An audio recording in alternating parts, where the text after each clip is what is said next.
Okay, Eric, we are live. Great. Thank you, Craig.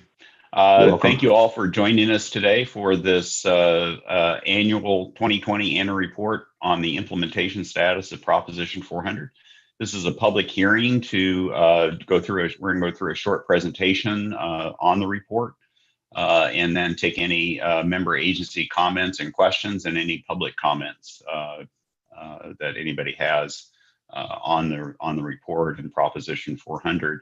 Like to start going down the list of people, the panelists we have. I'm going to go down and I'll call your name. You can just introduce yourself. I'd appreciate it. We'll start with Marcy. Hi, good morning, everyone. My name is Marcy McMacken. I am the Community Outreach Planner for MAG. It's my pleasure to be here today. Thank you, Marcy. Samantha. Hi, this is Samantha Samples. I'm a Transportation Planner at MAG. Thank you.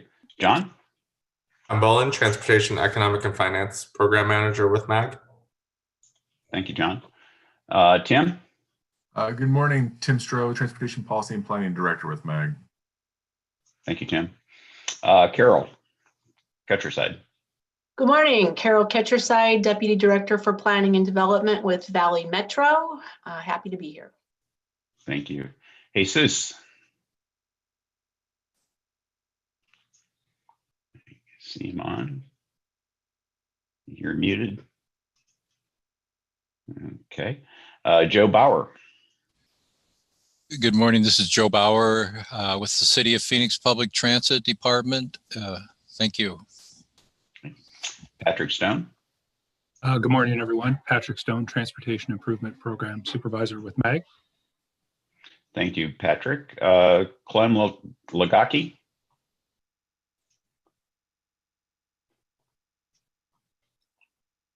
Don't hear him. I think, Eric, he sent a message in the chat. He is here, but the message says he's muted. So yeah. Okay, thank you. So Clem Lagaki is with the Arizona Department of Transportation Mobile Planning Division. So, all right, so that's the introductions. And so, as I said, we're going to go through a short presentation.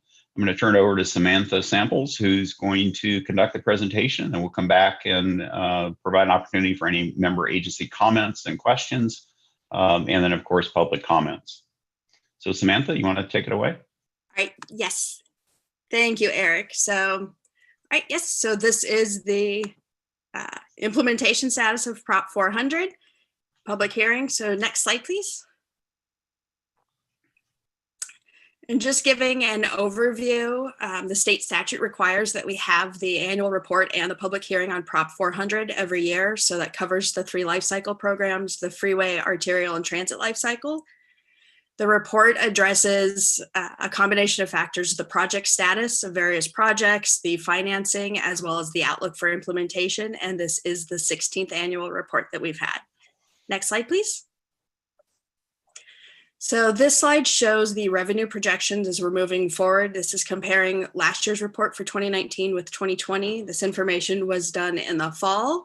And as we can see from this, there was an increase of 2.6% in the revenues versus what was projected from last year. Next slide. This slide is going in and showing the revenue projections for our federal funding. There has been a slight decrease from last year, but it's not very much for that. That one is about 2.3% less than what we had last year, but there also are additional federal funds that we receive that get applied to the other transportation programs that are not included in this slide. This is just what goes for the life cycle programs. Next slide. All right, so going into the actual life cycle programs, the Freeway is the largest. One of the biggest achievements during fiscal year 2020 was the completion of the Loop 202 South Mountain Freeway. So that was completed and opened in December of 2019. And then we also had 10 other projects that were either under construction or advertised for bid. And the ending cash flow balance for the program was $302 million. Next slide, please. Moving on to the arterial life cycle program, the major achievements we had during fiscal year 2020, we had 5 different projects that were completed. We had 3 new project agreements that were executed, And then a total of 6 jurisdictions received reimbursements or obligations for the project work. During this year, it was nearly $70 million that was distributed to the agencies, and bringing the total since Prop 400 came into effect of $968 million. And the ending cash flow balance for the arterial lifecycle program was $116 million. Next slide, please. For the final program, the transit lifecycle program, for within 2020, we had 3 routes that had either new service or service improvements. And then there's an additional 10 routes that will either be new or will have service improvements from fiscal year 21 through 24. We also this year, because of the coronavirus, we had the CARES Act. So the Coronavirus Aid, Relief, and Economic Security Act was signed in March of this year. And transit received a significant portion of money. Valley Metro is getting $49.8 million for bus demand service and van pool operations, and then $43 million for the light rail. And their ending cash fund balance was $40 million. Next slide, please. And so just as we look forward, we're going to continue to work with our member agencies and review the program cost estimates and assess the changing nature of the revenue sources as time goes on, and make any necessary project and or program adjustments as needed. Next slide. And this will conclude the presentation, and we'd be happy to answer any questions if anyone has any. Thank you. Thank you, Samantha. First of all, of our panelists, anybody have any questions for Samantha they want to ask on the report and Proposition 400? Hey, Eric. Yes. Eric.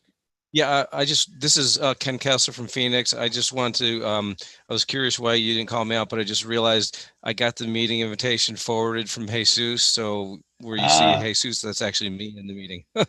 So that explains why Jesus didn't respond when you called on him. Gotcha. Thank you, Ken. All right. Appreciate that. Thanks, Eric. We'll correct the record. Anybody have any questions, comments? Any other? No, don't see any. From members of the public, I see we have one person attending via phone. This is your opportunity to provide any comments. You can use the chat function if you'd like.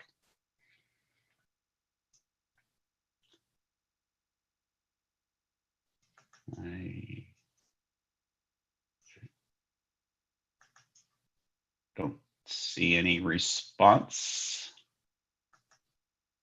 Going once, going twice. I think that will complete the comment portion of our public hearing today. And with that, I will conclude this public hearing. Thank you all for spending a few minutes with us this morning, and look forward to talking to you again. Thank you very much. Thank you. Thank you all. Thanks, everybody.